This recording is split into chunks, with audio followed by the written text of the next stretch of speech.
Now at 10 and streaming on CrossroadsToday.com, the court date for the suspect accused in the death of an Edna cheerleader was reset today.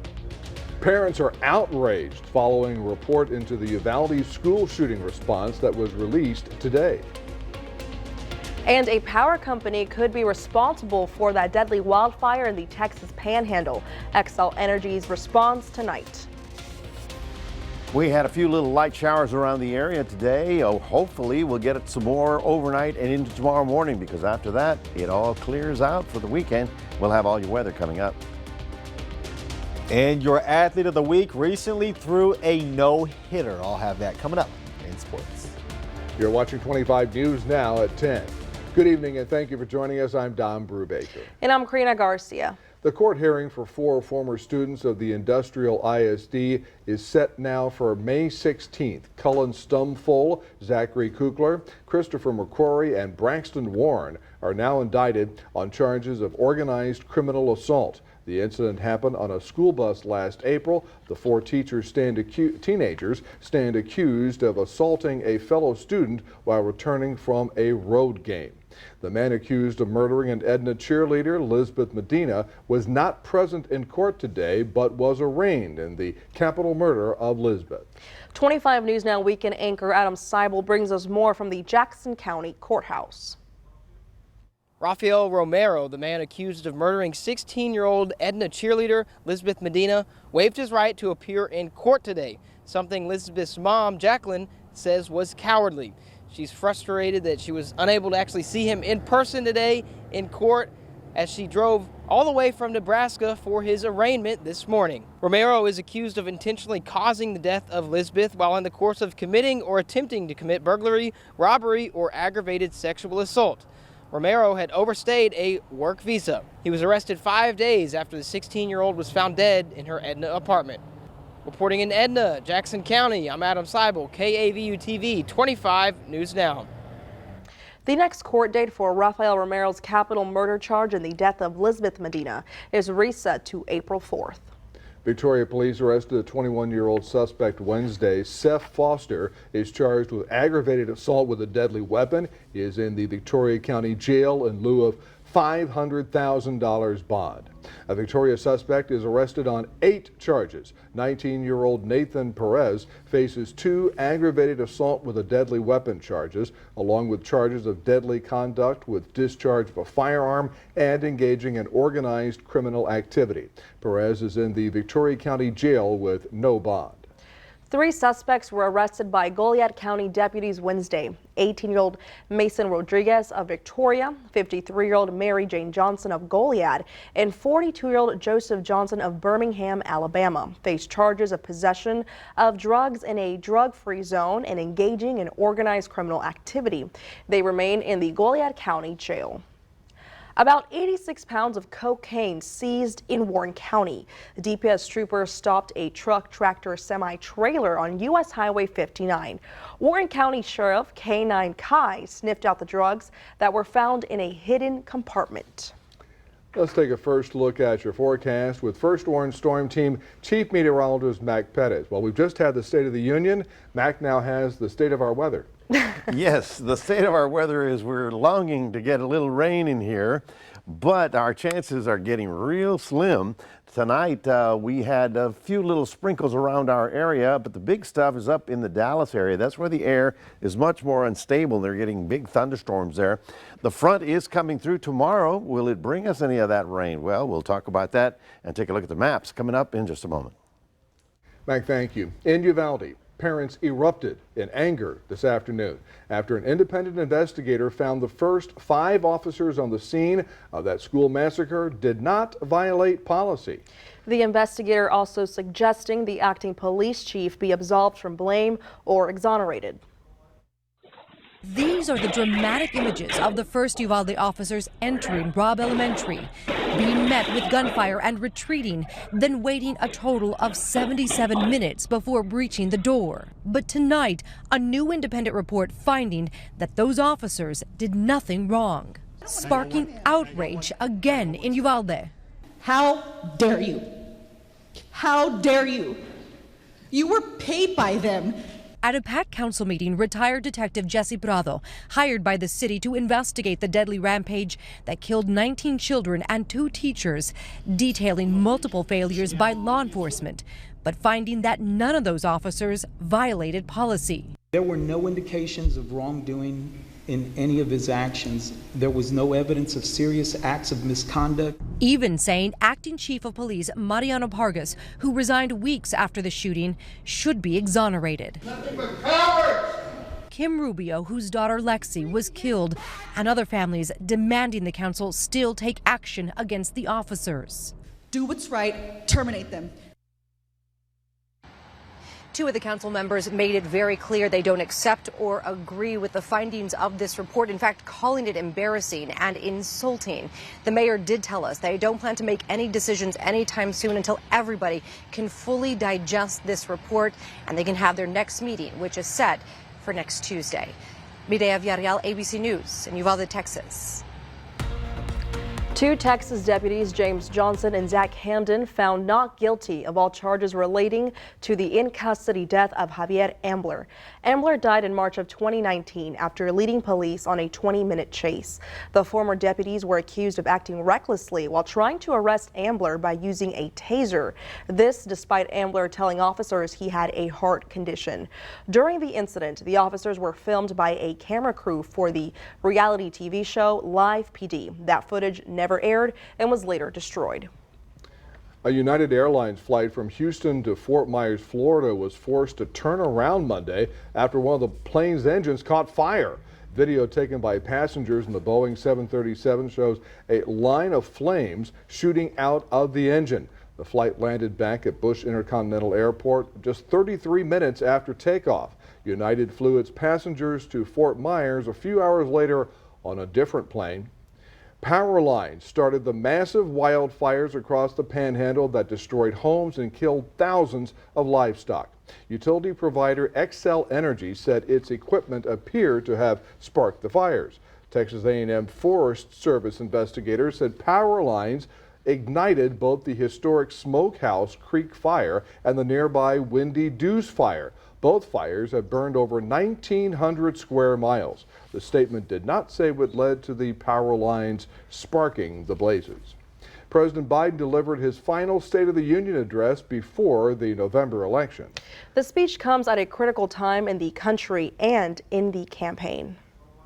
President Joe Biden set to deliver what could be the most consequential speech of his presidency, touting the successes of his first term while contrasting his plans for the future with Donald Trump's. The president is focused on one thing, and that's communicating clearly his vision for the country to the American people. Biden's speech is expected to be heavy on economic populism, announcing a new plan to raise taxes on corporations and the wealthy and cut taxes for low-income families. The better-than-expected state of the economy is a message he's struggled to get across to voters who remain frustrated with inflation. This has been an incredibly consequential president, somebody who's helped the economy bounce back to record unemployment and incredible GDP growth and strong job growth. The president is likely to call out the failed border deal that Republicans refused to take up. It was linked to funding for Ukraine and Israel. I think the president will really lay out why stopping progress on a real problem for the American people only because of politics is wrong. Tonight will also be a test of the president's vitality for voters concerned about his age. The president is going home tonight. He showed that last year where you saw his nimbleness and volleying back and forth with the Republicans. Reporting in Washington, I'm Julia Benbrook. Voters head to the polls in 83 days to decide who will serve as the next Victoria County Commissioner in Precinct 3. Shannon Martin is on that ballot. He previously served the Victoria Fire Department for more than 35 years. He's active in the community through organizations such as the Victoria Livestock Show and the Local Emergency Planning Commission. Martin won 49% of the vote Tuesday night. Martin says he's lived in Precinct 3 for more than 50 years and is ready to serve. I'm the only candidate that has real-world experience in not only budgeting, but allocating taxpayer dollars and ensuring that those taxpayer dollars are spent properly throughout the year and in a conservative manner. Martin faces Brad Tucker in the runoff election set for May 28th. Tucker worked in the construction industry for 25 years, owning and operating Tucker Construction Company for 18 years. He won 35% of the vote Tuesday night. The winner will become the 5th county commissioner in Precinct 3 since 1930. Incumbent Gary Burns did not seek re-election. He held the position for 20 years. TxDOT recommended permanent closure of the DuPont Bridge at the Victoria Barge Canal. The closure starts March 29th. Access to property across the canal will require using the alternate route on Levee Road. Remember to subscribe to our YouTube channel, Crossroads Today. Hit the like button and click the notification bell so you can see Crossroads Today on YouTube. The manslaughter trial for the father of the Oxford High School shooter started today. That's coming up on 25 News Now at 10. Also ahead, 12 green sea turtles in Galveston got their first taste of freedom. Their recovery journey straight ahead.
The trial for James Crumbley is underway. That's the father of the student behind a deadly school shooting. He is accused of involuntary manslaughter. His wife was convicted for her role that led to their son's actions. Opening statements in the high-profile trial of the father who bought a gun for his child 4 days before he killed 4 classmates and injured 6 others at Oxford High School in Michigan in 2021. You understand that you are charged with 4 counts of involuntary manslaughter. Yes. James Crumbley is accused of buying the gun his son Ethan Crumbley used. Prosecutors say he did not secure it and ignored warning signs surrounding his son's mental health. Today, Molly Darnell, a teacher who was injured during the shooting, described her initial response, saying she felt stung by hot water and could not process that she'd been shot while remaining hyper-focused on barricading the door to protect other students. She says she remained fearful of opening the door, even when help arrived. James's wife, Jennifer, was convicted of the same charges last month, the first time a parent of a shooter in America was convicted of their involvement in a shooting. Jennifer had placed blame on her husband during the trial, testifying that he was responsible for the gun their son used. I just didn't feel comfortable being in charge of that. It was more his thing. But experts say James's defense will likely pin the blame on the mother. Ultimately, she was the last adult to have that gun when she went to the shooting range with the shooter, and she was the last one to properly have to secure it. I think that's something that James Crumbley is going to argue. It's unclear if James will take the stand in his own defense, but a student who was badly hurt in the shooting is expected to testify. As for Jennifer, she faces her sentencing next month, and she could face up to 15 years behind bars. Her son, Ethan Crumbley, he pleaded guilty and was sentenced to life without parole. Zoreen Shah, ABC News, Los Angeles. The Senate passed a bill that compensates Americans exposed to radiation by the federal government. The Radiation Compensation Act was first passed in 1990, but it runs out of funding on June 7th. Missouri Republican Josh Hawley has fought for months for this bill. His guest to the State of the Union tonight was Dawn Chapman, a founder of the Just Moms group that campaigns for the cleanup of the radioactive contaminated Westlake landfill. Eli Lilly will launch a new ad this weekend ahead of the Oscars. The drug maker is urging people against using weight loss drugs to slim down for cosmetic reasons. It doesn't mention the two drugs used for obesity and diabetes. Those drugs are in the same class as Wegovy and Ozempic, which are made by Novo Nordisk and have gained popularity in recent years. Notably among celebrities, the new Eli Lilly ad urges people not to take the drugs for vanity, stressing they were made for people with serious health conditions. 12 rehabilitated green sea turtles were released back into the wild in Galveston. Volunteers rescued the cold-stunned turtles that stranded in Galveston Bay and Matagorda Bay during sub-freezing temperatures in January. Along this stretch of the Galveston shoreline, each turtle had their moment in the sun today.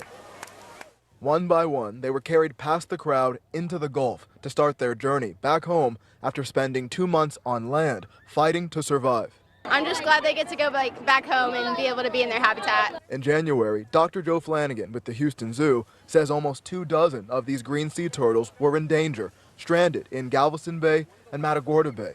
When they were found by our team and the A&M team, the body temperature was at freezing or just slightly above, which is not compatible with life.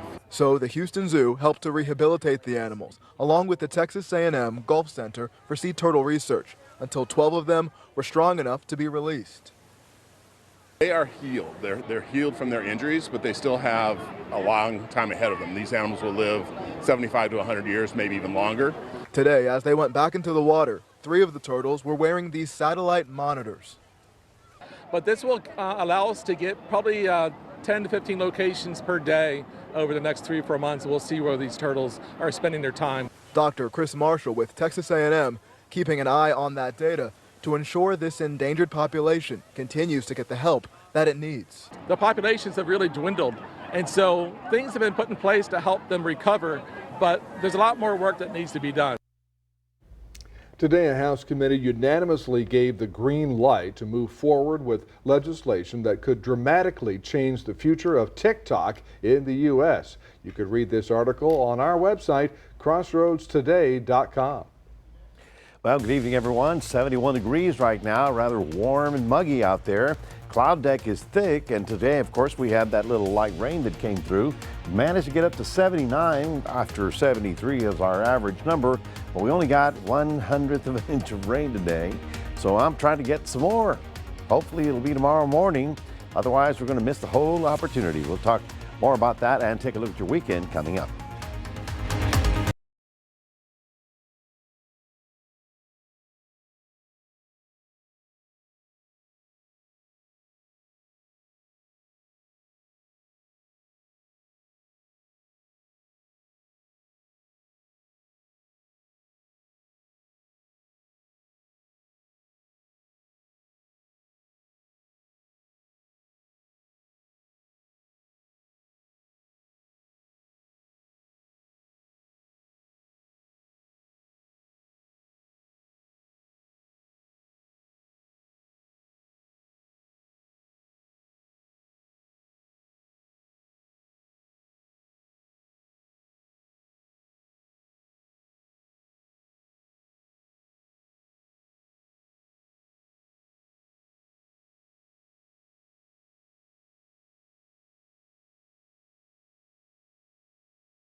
Well, good evening, everybody. We had a little light rain this afternoon. It was very nice. Hope it didn't interfere with your day. I'm just trying to get us a little bit more rain because, you know, if we don't get it in springtime, then summer rolls in.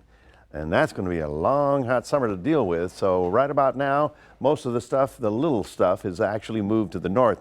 Now, while we are waiting for something to come in the morning, the big stuff has been all over North Texas. Here's Wichita Falls.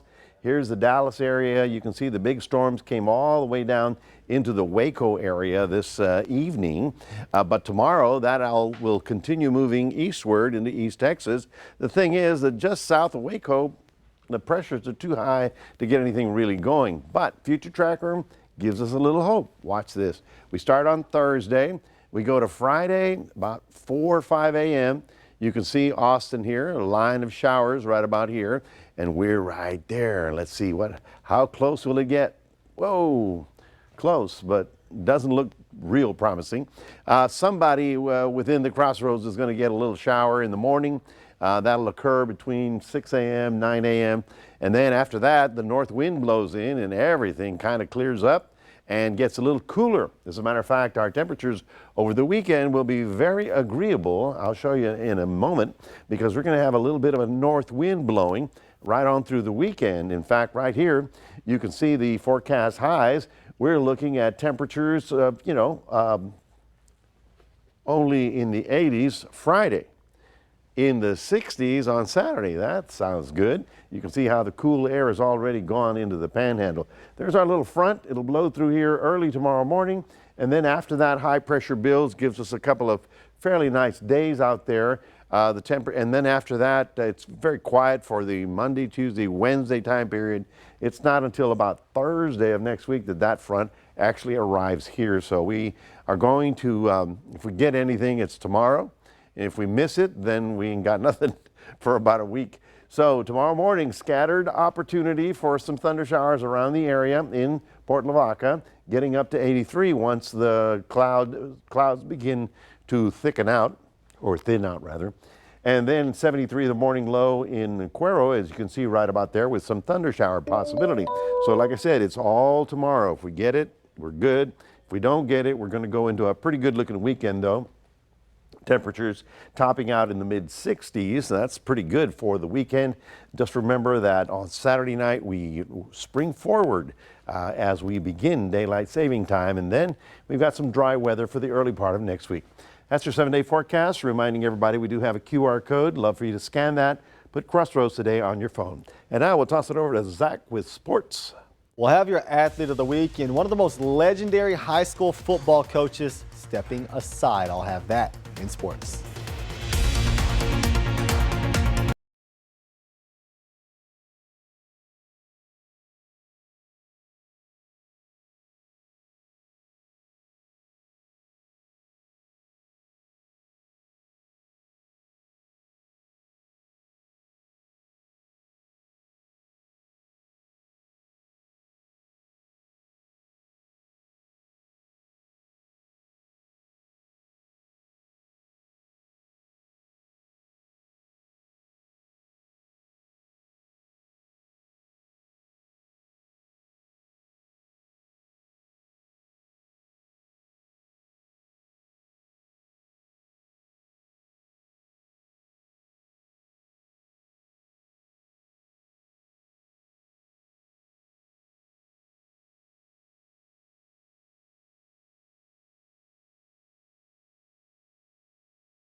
This week's Athlete of the Week comes from Victoria East, and, well, he just threw his first high school no-hitter.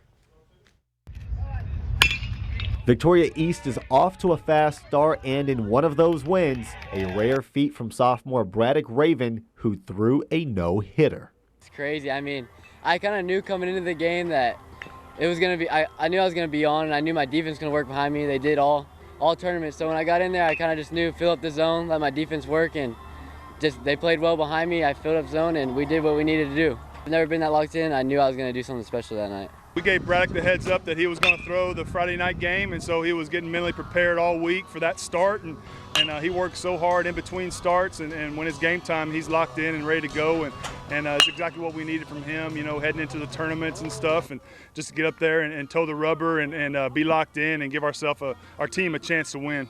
Not only did Braddock throw a no-hitter, but get this, just days later, they told him he was going to close out a game. He ended up pitching 3 innings total, getting the win in extra innings. Braddock credited his Titans teammates and got to speak a bit about his TCU commit catcher, Kason Coley. Feeling knowing that no matter what, that guy behind the plate has your back, and even if you're doing not so good, not so well, he knows how to come there, calm you down, and get you back in the zone. And it's a great feeling being able to throw with him in high school and then being able to throw to him in the summer too.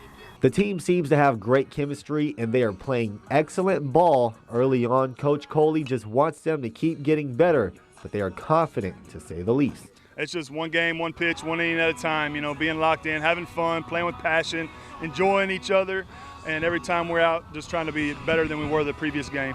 This year will be our year, definitely. I think we'll make a deep run, and to keep it, when we start off hot, we're starting off. Once we get our bats going a little better, our defense and pitching's working real well, we're gonna do something special this year, something that most people won't be able to do. And it's crazy to have that fast start knowing that this is going to be our year.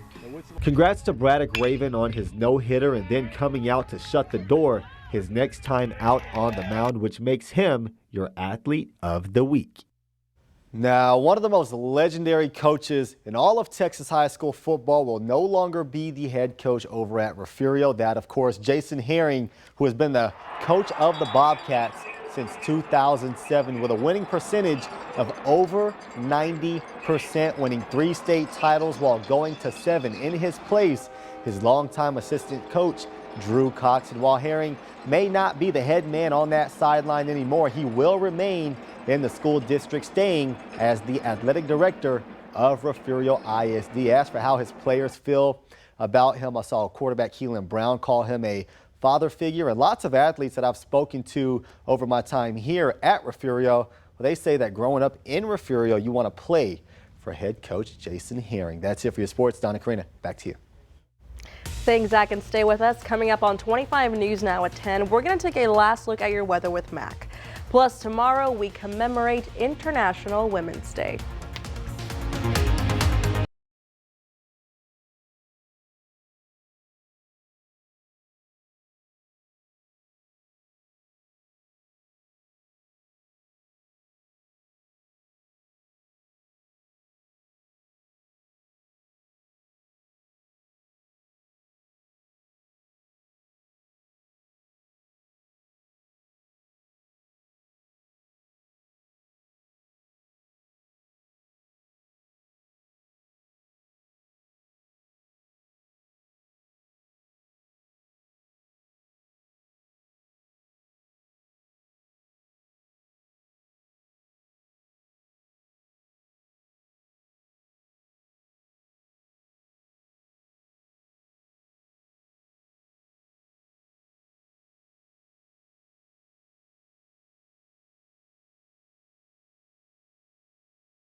Predict the awards for the Oscars today. To vote, come to crossroadstoday.com/predict to enter that giveaway. The top 3 winners will receive a $50 gift card to Dick's Food Store.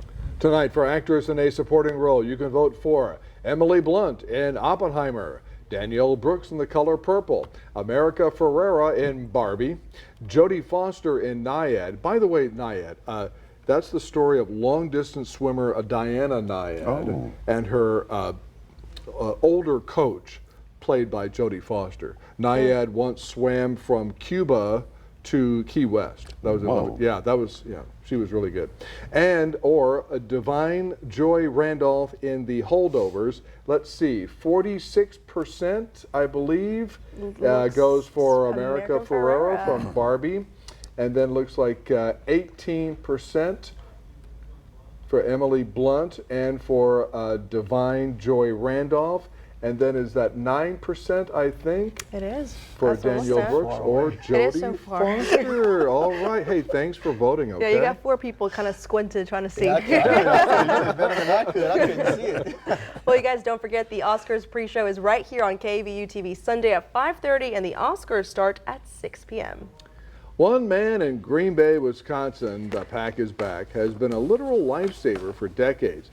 He has donated blood for more than 30 years. The man made more than 700 donations and contributed the equivalent of 175 gallons of blood to patients in need. When he donates, he often takes a handmade quilt that is patched together by different t-shirts he's collected from all the blood drives he's taken part in over the years.